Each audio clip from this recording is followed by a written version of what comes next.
आप सभी का स्वागत है हमारे YouTube channel PR knowledge centre में। दोस्तों, हम पृथ्वी की विभिन्न स्थलाकृतियाँ और जो पृथ्वी से संबंधित जो पृथ्वी का जो बाहरी स्वरूप था, पृथ्वी की जो आंतरिक संरचना थी, बाहरी संरचना थी, जिससे संबंधित विभिन्न स्थलाकृतियाँ थी, पर्वत, पठार और मैदान, फिर जैसे भूकंप, ज्वालामुखी और विभिन्न प्रकार के महाद्वीप, सातों महाद्वीप, हम इन सब टॉपिकों के बारे में जान चुके हैं। हम पृथ्वी की जो स्थल मंडल है, पृथ्वी का जो स्थल मंडल है, उसके बारे में हम जान चुके हैं। अब हम आ रहे हैं जो हमारा नेक्स्ट है टॉपिक है, जो हम बताए थे कि जलमंडल। ये पृथ्वी की पूरी संरचना बनाते हैं, पृथ्वी की जो देखने में जो स्वरूप है उसको बनाते हैं। स्थल मंडल, उसके अंतर्गत हम बहुत सारे टॉपिक पढ़ चुके हैं। भूकंप, ज्वालामुखी, पर्वत, पठार, मैदान, महाद्वीप, ये सब जल स्थल मंडल में आते हैं। अब जलमंडल पढ़ेंगे, उसके बाद वायुमंडल है, फिर सागरी जल धाराएं हैं। तो ये दूसरा जो टॉपिक था हमारा वो क्या था? जलमंडल। ठीक है, इसके बारे में जानते हैं। तो देखिए, संपूर्ण पृथ्वी के 71% भाग में सिर्फ जल ही जल है। जो पृथ्वी का जो टोटल 100% बनता है पृथ्वी का, तो उसमें 71% भाग जल का है, और जो बचा 29% उसमें क्या है? पृथ्वी है, या सॉरी पृथ्वी नहीं है, जमीन है, भूमि है। ठीक है, अब देखिए, उत्तरी गोलार्ध का 61%, ये दोस्तों ये पहले भी पढ़ा चुके थे, फिर से देख लीजिए कि उत्तरी गोलार्ध का 61% भाग और दक्षिणी गोलार्ध का 81% भाग में सिर्फ जल ही जल है। जो उत्तरी गोलार्ध है, जो दो गोलार्ध पड़ते हैं पृथ्वी के, उत्तरी और दक्षिणी गोलार्ध, तो उत्तरी गोलार्ध का 61% भाग में जल ही जल है, और जो दक्षिणी गोलार्ध है उसके 81% भाग में सिर्फ जल ही जल है। अब देखिए नेक्स्ट पॉइंट, कि पृथ्वी में जितना भी जल उपस्थित है, टोटल जितना जल उपस्थित है, उसमें से 97.97% सिर्फ महासागरों में है। दोस्तों, महासागरों से हमारा मतलब यहाँ पर महासागरों और समुद्र सबको मिलाकर है। वैसे महासागर समुद्र में फ़र्क होता है, अभी हम आपको समझाएंगे कैसे। जब आप दोनों की परिभाषा पढ़ेंगे तो आपको पता चलेगा कि महासागर और समुद्र में क्या फ़र्क होता है। महासागर गिनती में सिर्फ 7 है, महाद्वीप गिनती में सिर्फ 7 है। ठीक है, तो दोस्तों जो 97.5% भाग बनाता है वो महासागर में है, यानी आप कह सकते हैं कि वो खारा है, जो हमारे पीने योग्य नहीं है। या हमारे पीने योग्य पानी सिर्फ कितना है? तो सिर्फ 2.5%, जो कि नदियों, झीलों, तालाबों इस तरह है। और जो पानी के अंदर जिनसे हम बोर से या कुआं से पानी निकालते हैं, वो 2.5% पानी ही हमारे पीने लायक है, जिसे आप कह सकते हैं कि स्वच्छ जल है, मीठा जल है। बाकी 97.5% जल खारा है, जो कि समुद्रों, महासागरों में है, जो कि हमारे किसी काम का भी फिलहाल नहीं है। जब तक कोई टेक्नोलॉजी नहीं आ जाती है, वह पानी हमारे किसी भी काम के लिए नहीं है। अब देखिए, महासागरीय जल के महत्वपूर्ण गुण। जी हाँ दोस्तों, 2 पॉइंट हैं, जान लेते हैं कि जो महासागरीय जल हैं उसके क्या क्या गुण होते हैं। तो कौन सा? एक पहला तापमान, और दूसरा लवणता। जी हाँ दोस्तों, तापमान मतलब महासागरों का जो ताप होता है, कहीं कहीं ज़्यादा होता है, कहीं जैसे मान लीजिए जो अटलांटिक महासागर है, तो वहाँ पास क्या है, उसका पानी है वो बहुत ज़्यादा ठंडा है। उसका जो पानी है बहुत ज़्यादा ठंडा है। उसका जो न्यूनतम तापमान होता है पानी का, वो 2 डिग्री सेल्सियस आ जाता है। मतलब समथिंग आप सोच लीजिए कि 2 डिग्री सेल्सियस अगर और गिर जाए तो पूरा पानी, जो समुद्र का पानी, वो बर्फ़ बन जाए। इतना कम उसका जो तापमान होता है। और लवणता से आप लवणता से आप भली भांति परिचित हैं। वही जो भी हम बताए, खारा, लवणता यानी खारा, उसमें लवण पाया जाता है, यह नमक, NaCl, लवण को NaCl बोलती है। ठीक है, अब देखिए महासागर। जी दोस्तों, महासागर की परिभाषा कि महासागर क्या कहलाती हैं, वही हम बता रहे थे कि हम महासागर समुद्रों के बारे में जानेंगे। तो महासागर क्या है? कि जलमंडल का वह बड़ा भाग जिसकी कोई निश्चित सीमा ना हो, महासागर कहलाती है। याद रखिएगा कि महासागर क्या है? जलमंडल का वह भाग कहलाता है, वह बड़ा भाग कहलाता है जिसकी कोई निश्चित सीमा ना हो, अनंत दूरी तक हो, हमारे देखने की दृष्टि से वो अनंत दूरी तक हो, उसे क्या बोलती हैं? महासागर कहती हैं। अब देखिए, सबसे बड़ा महासागर प्रशांत महासागर है। जी हाँ दोस्तों, जो 7 महासागर हैं, हिंद महासागर, प्रशांत महासागर, अटलांटिक महासागर, आर्कटिक महासागर, उनमें से जो सबसे बड़ा महासागर है वो कौन सा है? प्रशांत महासागर। ठीक है, अब देखिए, महासागरों की जो औसत ऊंचाई है और औसत गहराई, औसत जो दोस्तों निकाला जाता है, औसत मतलब कहलाता है कि जो क्या होता है, कहीं ज़्यादा गहराई होती है, कहीं कम गहराई होती है। तो सभी स्थानों को ज़्यादा गहराई, कम गहराई, ज़्यादा गहराई, कम गहराई, उन सबको जोड़कर टोटल जितनी संख्या होती है उससे जब हम डिवाइड कर देते हैं तो उसे औसत कहा जाता है। जैसे हम गाड़ी की रफ्तार कभी कम होती है, फिर ज़्यादा हुई, फिर कम हुई, फिर ज़्यादा हुई, तो उसकी अगर औसत रफ्तार निकालनी है तो कम ज़्यादा, मान लीजिए पहले 64 हुई, फिर 65, 64, 65, तो 64 प्लस 65, 64 प्लस 65, इन चारों को जोड़ लेंगे और 4 से उसका भाग कर देंगे तो औसत निकल आता है। वो औसत कहलाता है दोस्तों। तो महासागरों की जो औसत ऊंचाई है वो कितनी है? 3800 मीटर है। और अगर स्थल की ऊंचाई पूछी जाए तो कितनी है? 840 मीटर है। अगर महासागरों की पूछी जाए तो 3800 मीटर है उसकी ऊंचाई, और औसत ऊंचाई की बात कर रहे हैं। और अगर स्थल की पूछी जाए तो स्थल की कितनी है? 840 मीटर। ठीक है, नेक्स्ट पॉइंट क्या है? उच्चता, ये दोस्तों उच्चता मितीय वक्र ये क्या कहलाता है? इंपॉर्टेंट है कि उच्चता मितीय वक्र क्या होता है, ये किस में काम आता है, किस चीज़ में इसका यूज होता है।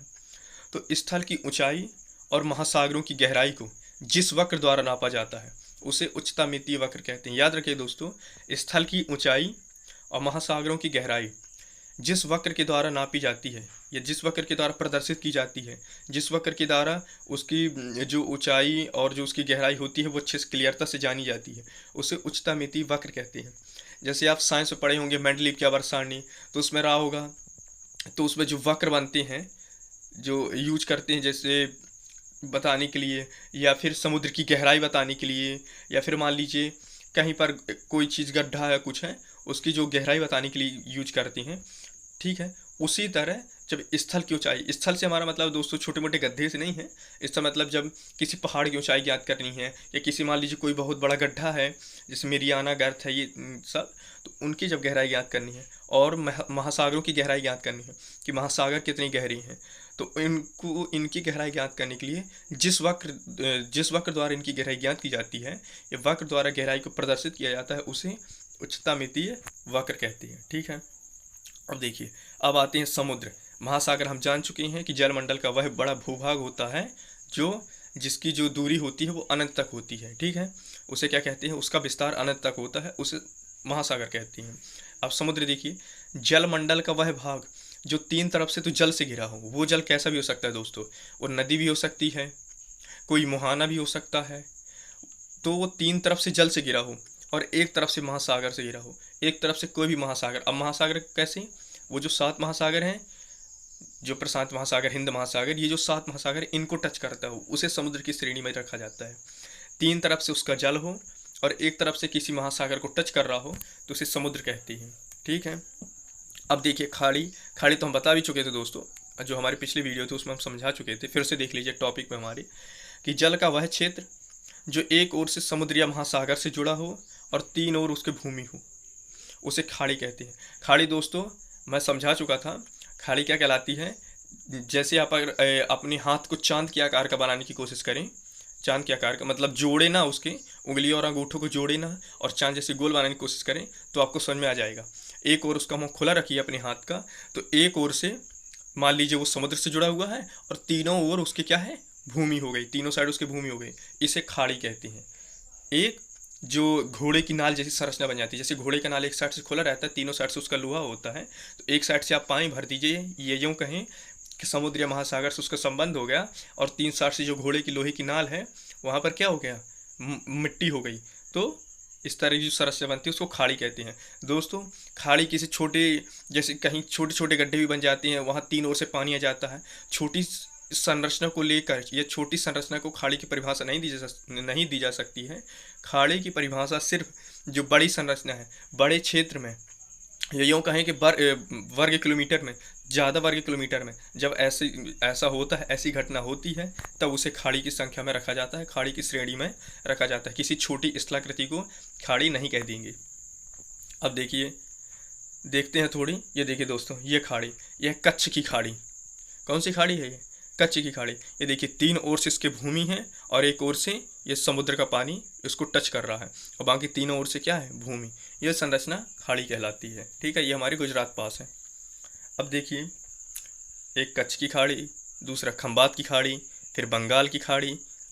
ठीक है, अब देखिए जो पॉइंट नीचे है, महासागरीय जल का तापमान जो महासागरीय जल होता है उसका तापमान लगभग 5 डिग्री सेल्सियस से 33 डिग्री सेल्सियस के बीच रहता है। जी हाँ दोस्तों, यही कारण है समुद्र में लोगों के अधिकांश मरने का कारण। एक तो वहाँ का पानी जो कि खारा होता है, जिसे पी नहीं सकते, तैरते तैरते वो थक जाते, पी नहीं सकते। दूसरा, अगर वहाँ कोशिश, मान लीजिए कि वो हाथ पैर नहीं फैलाता, आपका जो आंसर होगा वो होगा कि अगर वो हाथ पैर ना फैलाए तो ठीक है। अगर वो हाथ पैर नहीं फैलाता, शांत रहता है तो ठीक है, समुद्र डुबोता नहीं है। जितनी गहरी चीज़ होती है वो ऊपर उछालने की कोशिश करता है तो ठीक है, वो डुबोएगा नहीं। लेकिन उसका टेम्परेचर ही इतना ठंडा होता है, वो कितनी देर तक सह लेगा टेम्परेचर। अब सोचिए 5 डिग्री सेल्सियस से 33 डिग्री सेल्सियस। हमारे शहर का टेम्परेचर अगर 19 डिग्री या 17-18 डिग्री आ जाता है तो हमको ठंडी लगने लगती है। 12 डिग्री तक पहुँचते पहुँचते हमको कंबल बिस्तर की जरूरत होने लगती है। तो सोचिए वो 5 डिग्री सेल्सियस उसका टेम्परेचर रहता है, 5 से 33 के बीच रहता है, मतलब आपको ठंडी तो लगेगी। जो समान टेम्परेचर होता है मनुष्य को ठंडी लगने ना लगने के लिए, वो 27 से स्टार्टिंग होती है, 25-26 से स्टार्टिंग होती है। तो वहाँ तो ठीक है जब 33 तक पहुँचेगा, लेकिन जैसे जैसे नीचे उतरता जाएगा तो ठंड क्या होगी, अंदर शरीर में बैठती जाएगी, उस कारण इंसान मर जाता है। ठीक है, अब देखिए, आकार अलग अलग होने के कारण, आकार मतलब जो उसका जो क्षेत्र में फैलाव है कि कौन कितने वर्ग किलोमीटर में फैला है। तो दोस्तों, सबसे ज़्यादा वर्ग किलोमीटर में, या यूँ कह सकते हैं कि सबसे बड़ा प्रशांत महासागर है। अटलांटिक महासागर उससे छोटा है। तो देखिए उससे प्रभाव क्या पड़ता है। अलग अलग आकार होने के कारण जो अटलांटिक महासागर है उसमें वार्षिक तापांतर प्रशांत महासागर की अपेक्षा अधिक होता है। अब देखिए समझाता हूँ कैसे। चूँकि वो छोटा है अटलांटिक महासागर, तो जब उस पर सूरज की रोशनी पड़ी, मान लीजिए गर्मी का मौसम था जब, तो उसमें सूरज की रोशनी पड़ी, तो चूंकि छोटा है तो उसमें टेम्परेचर ज़्यादा हो गया। ठीक है, लेकिन प्रशांत महासागर ज़्यादा बड़ा था तो उसका टेम्परेचर उतना नहीं हो पाया। अगर आपको ये प्रैक्टिकल करना है तो आप एक काम कीजिएगा, एक कोई छोटा बर्तन हो उसमें उतने समय के लिए पानी रखिएगा, और कोई बड़ा बर्तन हो उसमें भी उतने समय के लिए पानी रखिएगा, और दोनों में आग की जो लय है वो एक बराबर हो। और आप देखिएगा कि कौन मतलब जल्दी गर्म हो जाता है, और मान लीजिए टाइम दे दीजिए 1 मिनट का, तो कौन 1 मिनट में कितना गर्म होता है। आप गौर करेंगे छोटे वाले बर्तन में जो पानी है वो जल्दी गर्म हो जाता है। इसी तरह इसमें होता है। अब देखिए इसके विपरीत ठंडा करने की कोशिश करें तो भी यही होगा, छोटे वाले बर्तन का जो पानी है वो जल्दी ठंडा होगा बड़े की अपेक्षा। तो और तापांतर क्या कहलाता है, तापमय अंतर। ये मैं आपको परिभाषा तापांतर की पढ़ा भी चुका था कि तापांतर का जो मतलब होता है तापमय अंतर। पहले 2 डिग्री सेल्सियस, फिर एक में 5 डिग्री सेल्सियस, तो बीच में तापांतर हो गया 3 डिग्री सेल्सियस का। फिर एक में 2 डिग्री सेल्सियस, फिर 7 डिग्री सेल्सियस, तो बीच में तापांतर कितना हो गया, 5 डिग्री सेल्सियस का। ये तापांतर कहलाता है। तो अटलांटिक महासागर चूंकि छोटा है इसलिए वो जल्दी मतलब गर्मी के मौसम में ज़्यादा गर्म हो जाता है, ठंडी के मौसम में ज़्यादा ठंडा हो जाता है, तो उसका जो तापांतर वो ज़्यादा है। लेकिन जो प्रशांत महासागर है वो चूँकि बड़ा है तो गर्मी के मौसम उतना गर्म नहीं हो पाता, और ठंडी के मौसम में भी उतना ठंडा नहीं हो पाता, इसलिए इसका तापांतर कम है। समझ गए दोस्तों, ये है तापांतर का मतलब। ये हो गया छोटे और बड़े का कारण। अब देखिए छोटे बड़े होने से क्या प्रभाव पड़ते हैं वो। अब देखिए नेक्स्ट पॉइंट कि उत्तरी गोलार्ध में दक्षिणी गोलार्ध की अपेक्षा तापांतर अधिक होता है। जी हाँ दोस्तों, वही चीज़ है जो पिछले पॉइंट में भी आप पढ़े, वही चीज़ इसमें भी है। उत्तरी गोलार्ध में दक्षिणी गोलार्ध की अपेक्षा तापांतर अधिक होता है। तापांतर का मतलब आप जानते हैं, मैं समझा चुका हूँ कि ताप में अंतर। अब देखिए मैं समझाऊँ कैसे। उत्तरी गोलार्ध चूँकि ये सूर्य के सम्मुख में पड़ जाता है, इसलिए वहाँ सूर्य का प्रकाश पहुँचा। फिर जब वो सूर्य से क्या होता है दोस्तों, हमारी पृथ्वी एकदम सीधी नहीं है, 23.5 अंश पर झुकी हुई है। ये तो हम आप सब जानते हैं कि हमारी जो पृथ्वी 23.5 अंश पर झुकी हुई है। तो इससे होता क्या है, कभी जो सूर्य का जो उत्तरी गोलार्ध है, चूँकि दक्षिण गोलार्ध तो नीचे है, तो वहाँ तो सूर्य का प्रकाश पहुँचता ही नहीं है। मान लीजिए वहाँ ठंड बहुत ज़्यादा होती है, उत्तरी गोलार्ध की अपेक्षा दक्षिणी गोलार्ध में होती है। वहाँ सूर्य का प्रकाश आंशिक मात्रा में, या यूँ कहें कि आप कल्पना कर लीजिए कि वहाँ सूर्य का प्रकाश पहुँचता है, बाकी नहीं। लेकिन उत्तरी गोलार्ध में सूर्य का प्रकाश पहुँचता है, लेकिन फिर ठंडी में नहीं पहुँचता है। गर्मी के मौसम में कुछ ना कुछ पहुँचता है तो वहाँ का टेम्परेचर हल्का बढ़ा, और ठंडी के मौसम नहीं पहुँचा तो वहाँ का टेम्परेचर गिरा, तो तापांतर आ गया। लेकिन दक्षिणी गोलार्ध में सूर्य का प्रकाश पहुँचता ही नहीं है, तो हमेशा ठंडी रहती है। तो उसके तापांतर में कितना फ़र्क पड़ा, कुछ नहीं। मान लीजिए 1-2 डिग्री सेल्सियस का फ़र्क पड़ा। और ऊपर कितना पड़ गया उत्तरी गोलार्ध में, 5-6 डिग्री 7 डिग्री सेल्सियस का। ये होता है, वहाँ सूर्य का प्रकाश पहुँच जाता है। वही चीज़ है दोस्तों, उत्तरी गोलार्ध में दक्षिणी गोलार्ध की अपेक्षा जो ताप में अंतर है वो क्या होता है, अधिक होता है। ठीक है, अब देखिए नेक्स्ट पॉइंट कि लवणता को प्रति हज़ार में व्यक्त करती है दोस्तों। प्रति हज़ार उसकी इकाई है। ये कह सकते हैं कि लवणता की इकाई, लवणता मापने की इकाई क्या है, प्रति हज़ार है। जैसे दूरी मापने की किलोमीटर, वजन मापने की किलोग्राम, और जैसे मान लीजिए कोई द्रव है उसका लीटर, जो ये मापने की इकाई होती है। उसी तरह जो लवणता होती है, लवणता यानी समुद्र में जो लवण पाए जाते हैं तो कितनी मात्रा में पाए जाती हैं। ये यूँ कहें कि 1 वर्ग किलोमीटर में कितनी लवणता मिली हुई है, तो वही लवणता को प्रति हज़ार में व्यक्त करती है। ठीक है। अब देखिए, जो समुद्री जल होता है उसकी जो औसत लवणता है वो कितनी होती है, 35 प्रति हज़ार। कितनी होती है, 35 प्रति हज़ार। ठीक है। जो समुद्री जल होता है उसकी औसत लवण, औसत का मतलब हम समझा चुके हैं, कहीं कम तो कहीं ज़्यादा, तो कम ज़्यादा सबको जोड़ के और जितना मतलब जितनी संख्या होती है उससे भाग कर दे, वो औसत होता है। तो जो समुद्री जल की औसत लवणता होती है वो कितनी होती है, 35 प्रति हज़ार होती है। ठीक है। अब देखिए, समलवण रेखा, जी दोस्तों इंपॉर्टेंट है कि समलवण रेखा क्या कहलाती है। तो समान खारेपन वाले स्थानों को मिलाकर, जो समान खारेपन वाले जो स्थान होते हैं, मान लीजिए कि प्रशांत महासागर में 5-6 ऐसे स्थान है जो समान खारेपन है। मान लीजिए उनमें जो खारापन है उसका कितना है, 35 प्रति हज़ार, 35 प्रति हज़ार 4-5 जगह है। तो उन जगहों को मिलाने वाली, उन जगहों को मिलाकर जो एक रेखा खींची जाती है उसे समलवण रेखा कहते हैं। समझ गए आप। वही जगह मान लीजिए हमारी सतना, जैसे कोई और शहर है, रीवा है, फिर भोपाल है, तो इन तीनों को मिलाकर, या कोई जबलपुर भी आ गया, तो इन चारों को मिलाकर जो रेखा खींची जाएगी उसे, जो रेखा खींची जाती है, उसी तरह जब समान खारे पानी वाली जो स्थान होती हैं उनको मिलाकर जो रेखा खींची जाती है उसे क्या कहते हैं, समलवण रेखा। ठीक है। समान लवण में खींची जाने वाली रेखा। अब देखिए पॉइंट क्या है कि 20 से 40 डिग्री सेल्सियस उत्तरी अक्षांश और 10 से 30 डिग्री सेल्सियस दक्षिणी अक्षांशों के मध्य सबसे अधिक लवणता पाई जाती है। अब ये दिशा के आधार पर दे दी है। सैटेलाइट से जो दिशा बनती है, जो कोण बनती है, हमने बताया था कि कोण 90 से ऊपर नहीं बनता है, 90 से वापस जाने पर वो कोण फिर माइनस होने लगता है, तो वही है।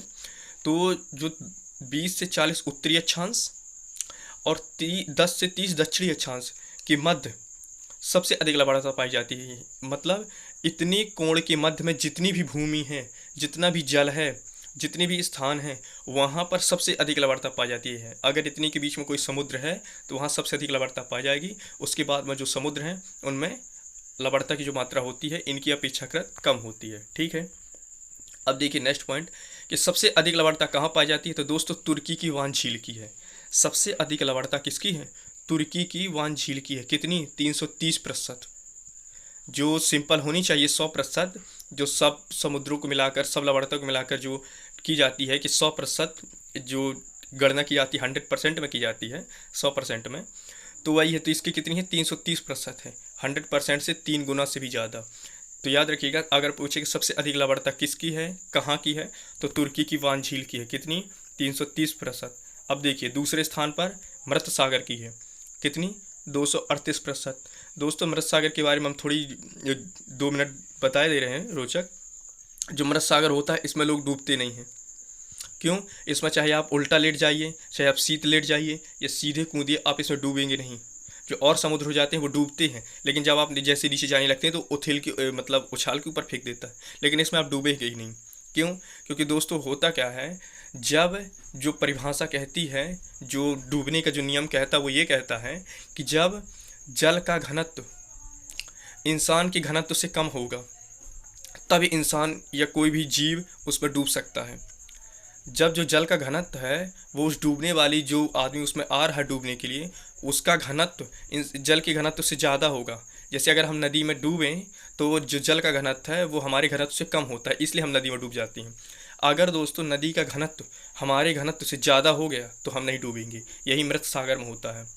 इसका वैज्ञानिकों ने जो पता लगाया तो उन्होंने कहा कि हो सकता है इसमें कोई आकस्मिक घटना हुई हो, कोई भूचक्र आया हो, या हो सकता है उसमें कोई होल बना हो जिसके कारण उसका जल नीचे चला गया। इसका जो जल स्तर है दोस्तों वो भी सामान्य जो जल स्तर रहता है समुद्रों का उससे नीचे है। ठीक है। तो ये उनका कारण ये दोस्त वैज्ञानिकों ने बताया कि जो मान लीजिए डूबने के लिए, हाँ, जो डूबने के लिए जो घनत्व होता है तो जल का घनत्व इंसान के घनत्व से कम होना चाहिए, लेकिन मृत सागर में जो ये समुद्र का घनत्व है वह इंसान के घनत्व से बहुत ज़्यादा है, इसलिए लोग इसमें नहीं डूब पाते। ठीक है। तो दूसरे स्थान पर जो लवणता पाई जाती है वो मृत सागर की है, कितनी है 238%। अब देखिए कुछ महत्वपूर्ण गर्त, यह दोस्तों इंपॉर्टेंट है, कुछ महत्वपूर्ण गर्त। देखिए सबसे ऊपर हाईएस्ट में मेरियाना गर्त 11,022 मीटर, जो कि कहाँ पर है, प्रशांत महासागर में। पहले जो पॉइंट है उसमें नाम है, फिर दूसरे में उसकी गहराई है, और तीसरे में वह किस महासागर में है। ठीक है, तो मेरियाना गर्त 11,022 मीटर प्रशांत महासागर में। दूसरा देखिए टोंगा, ये भी प्रशांत महासागर में है, इसकी गहराई है 9,000 मीटर। अब देखिए मिंडनाओ, ये कहाँ पर है, ये भी प्रशांत महासागर में है, 10,500 मीटर।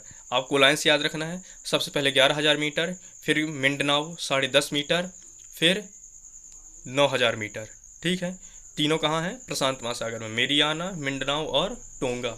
अब देखिए प्यूर्टो रिको, प्यूर्टो रिको यह कहाँ है, अटलांटिक महासागर में है, और इसकी गहराई कितनी है 8,392 मीटर। याद रखिएगा जो प्यूर्टो रिको है उसकी जो गहराई है वो 8,392 मीटर है, यह अटलांटिक महासागर में पाई जाती है। ठीक है, अब देखिए रोमसे, ये कहाँ पर है, दक्षिणी अटलांटिक में है।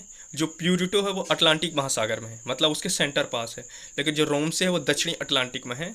इसकी गहराई कितनी है 7,254 मीटर। क्या कहाँ पर है, सुंडा, कहाँ है, सुंडा, और सॉरी इसका नाम क्या है, सॉरी सुंडा, यह है कहाँ पर, तो पूर्वी हिंद महासागर में। कहाँ है, पूर्वी हिंद महासागर में। इसकी जो गहराई वो है 8,152 मीटर। दोस्तों ये इनमें से जो इम्पोर्टेंट है वो है मेरियाना, टोंगा और ये प्यूर्टो रिको, याद रखिएगा। वैसे मिंडनाओ भी है। ठीक है, ये मेरियाना तो आपको इम्पोर्टेंट है, ये तो आपको याद ही रखना है कि 11,022 मीटर इसकी गहराई है, यह प्रशांत महासागर में है। और जो प्यूर्टो रिको है यह अटलांटिक महासागर में है, इसकी जो गहराई है वो 8,392 मीटर है। ठीक है, वैसे ये सब 6 के 6 इम्पोर्टेंट है। ठीक है, अब देखिए गाइओट कि गाइओट क्या कहलाते हैं। सपाट शीर्ष वाले समुद्री पर्वतों को गाइओट कहते हैं। क्या होता है दोस्तों, जो पर्वत श्रेणियाँ होती हैं, जो पर्वत होते हैं, उनकी जो परिभाषा होती है वो ये कहती है कि उनका जो ऊपरी शीर्ष होता है वो नुकीला होता है, लेकिन जैसे जैसे आप नीचे की ओर आते जाएंगे तो उसका जो चौड़ाई होती है वो बढ़ती जाती है, उसे पर्वत कहते हैं। लेकिन कुछ ऐसे पर्वत भी होते हैं जो पूरा उसी तरह होते हैं, मतलब ऊपर से नीचे आने पर उनकी चौड़ाई बढ़ती जाएगी, या यूँ कहें कि नीचे से ऊपर जाने पर उनकी जो चौड़ाई वो कम होती जाएगी। ठीक है, लेकिन जो उनका ऊपरी भाग होता है वो नुकीला ना होकर हल्का सपाट होता है, मतलब आप वहाँ खड़े हो सकते हैं, आप वहाँ घर बना सकते हैं, जैसे पठार में होता है। उसे क्या कहते हैं, उसे गाइओट कहते हैं। याद रखिएगा वही है गाइओट, कि सपाट शीर्ष वाले समुद्री पर्वतों को, किनको, जो समुद्री पर्वत होते हैं उनको गाइओट कहते हैं। अब देखिए पॉइंट कि मेरियाना गर्त विश्व का सबसे गहरा गर्त है। ठीक है, जो मेरियाना गर्त ये हम बता भी चुके थे, इसका तो हम डायग्राम भी दिखा चुके थे आपको। जो मेरियाना गर्त है वो विश्व का सबसे गहरा गर्त है। इसकी गहराई 11 किलोमीटर या 11,022 मीटर है। इसे चैलेंजर गर्त भी कहते हैं। ये दोस्तों इंपॉर्टेंट है कि चैलेंजर गर्त किसे कहते हैं, तो मेरियाना गर्त को। ये चैलेंज करती है कि मेरे अंदर, मतलब मेरे इसमें जाके दिखाओ, कोई जा ही नहीं पाता, किसी की हिम्मत नहीं होती। आप ही सोचिए 11 किलोमीटर कौन अंदर जाएगा, 1 किलोमीटर तो जाने में आदमी को डर लगता है इंसान को, वो 11 किलोमीटर अंदर उसमें कौन जा पाएगा। ठीक है, इसलिए इसे चैलेंजर गर्त भी कहते हैं। याद रखिएगा मेरियाना गर्त को चैलेंजर गर्त कहते हैं। अब देखिए नेक्स्ट पॉइंट कि सोल, अभी तो हमने पढ़ा गाइओट, अब सोल क्या है, तो जलमग्न उत्थान का वह भाग जहाँ जो जल की गहराई होती है वो छिछली हुई होती है। जलमग्न उत्थान, जहाँ वो जो स्थान है वो क्या होता है, जमीन के कारण उठता है। ठीक है, लेकिन वह जल में डूबा हुआ रहता है, समझ गए। जलमग्न उत्थान का मतलब वो हो गया, वो जमीन से तो उठा हुआ रहता है लेकिन उसके बावजूद भी जल में डूबा हुआ रहता है। तो जलमग्न उत्थान का वह भाग जल की गहराई छिछली, मतलब वह भाग जिसकी जल की जो गहराई होती है वो छिछली रहती है, मतलब जल की गहराई कुछ भी नहीं रहती है, हम उसमें चल सकते हैं। मान लीजिए उसकी जो जल है उसका जो स्तर है वो हमारी घुटने तक आ पाया या हमारी कमर तक आया, ठीक है, उसे सोल कहते हैं। तो याद रखिएगा जलमग्न उत्थान का वह भाग जहाँ जल की गहराई क्या रहती है, छिछली रहती है, सोल कहलाता है। ठीक है, अब देखिए ग्रेट बैरियर रीफ, ये तो हम आपको बता भी चुके थे। ठीक है, जब जो अंटार्कटिका महाद्वीप था, अंटार्कटिका नहीं सॉरी ऑस्ट्रेलिया महाद्वीप, उसमें ग्रेट बैरियर रीफ ऑस्ट्रेलिया के क्वींसलैंड के समीप, ऑस्ट्रेलिया के जो क्वींसलैंड है उसके समीप संसार की सबसे बड़ी प्रवाल भित्ति है। जिसे ग्रेट बैरियर रीफ कहते हैं। प्रवाल भित्ति हम दोस्तों समझा चुके थे। जो प्रवाल नामक सूक्ष्म जीव होते हैं, जो छोटे छोटे जीव होते हैं, उनके जो अस्थि पंजर होते हैं वो जब एक साथ जमा हो जाते हैं तो एक प्रवाल की समान एक मजबूत मतलब भित्ति बना लेते हैं, जिसे प्रवाल भित्ति कहते हैं। वही प्रवाल भित्ति जब बहुत बड़े एरिया में हो जाती है, बहुत बड़े क्षेत्र में, तो उसे ग्रेट बैरियर रीफ कहते हैं। ठीक है, तो याद रखिएगा ग्रेट बैरियर जो रीफ है सॉरी दोस्तों, गलती से रीड लिख गया है, सॉरी, ग्रेट बैरियर रीफ है। तो ऑस्ट्रेलिया के क्वींसलैंड, जो क्वींसलैंड उसका है, ऑस्ट्रेलिया के क्वींसलैंड के समीप संसार की सबसे बड़ी प्रवाल भित्ति है, जिसे ग्रेट बैरियर रीफ कहते हैं। ठीक है, यह प्रशांत महासागर में है। ग्रेट बैरियर रीफ कहाँ है, याद रखिएगा, प्रशांत महासागर में। अब देखिए प्रशांत महासागर, ठीक है, अब आते हैं हम प्रशांत महासागर वाले टॉपिक में। तो यह अपने संलग्न समुद्रों के साथ, जो प्रशांत महासागर अपने संलग्न मतलब उससे जो जुड़े हुए समुद्र हैं उनके साथ धरातल का 1/3 भाग घेरे हुए हैं। यह अकेले धरातल का 1/3 या यूँ कहें कि 1/3 हिस्सा घेरे हुए है, या फिर 33% प्रतिशत में 33% स्थान अकेले महासागर प्रशांत महासागर घेरे हुए है।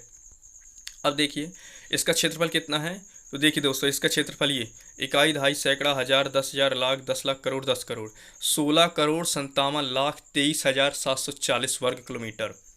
कितना, 16,57,23,740 वर्ग किलोमीटर के एरिया में पूरा प्रशांत महासागर फैला हुआ है।